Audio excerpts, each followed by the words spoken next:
pregunta de Walsh, la pregunta que está en sus cuentos y en su obra de no ficción, es una pregunta a la que James Joyce siempre le olvida. ¿Cómo narrar los hechos reales? Decía Joyce, ¿no? ¿Cómo narrar los hechos reales? Como sabemos, la epifanía, ese momento en el que en la cotidianidad más gris aparece un destello que permite captar el sentido de algo, ¿no? Era el modo que tenía Joyce de plantearse el problema. El problema al mismo tiempo es cómo transmitir la experiencia, no solo captar esa experiencia, sino transmitirla, ¿no?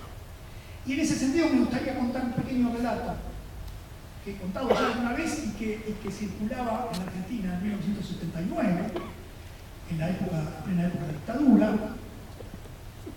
Entonces, se contaba que alguien conocía a alguien que en una estación de tren del suburbio, a la madrugada veía pasar un tren con féretros que iba al sur. Entonces, aquí otra vez el contexto. Desde luego, era por un lado el conflicto con Chile, pero también parecía un anticipo de la Guerra de Malvinas, desde luego, y también tenía que ver con un país donde los muertos no se separaban.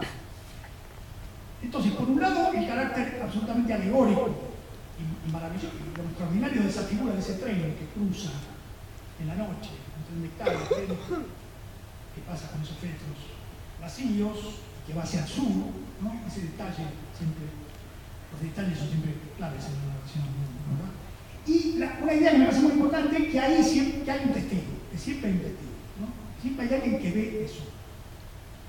Me parece que ese movimiento entre buscar a aquel que ve la situación y al mismo tiempo trabajar la ficción en términos más parecidos a esto que llamamos aquí alegoría, o un tipo de relato muy condensado, donde el sentido es múltiple y el sentido se repone a partir de lo que el contexto permite entender. Esa imagen de ese tren con los féretros me parece una de las imágenes y las metáforas más extraordinarias que he escuchado y que he leído de todo lo que se ha dicho sobre la dictadura militar. Esa idea de ese tren grupo que cruza por ahí, ¿no?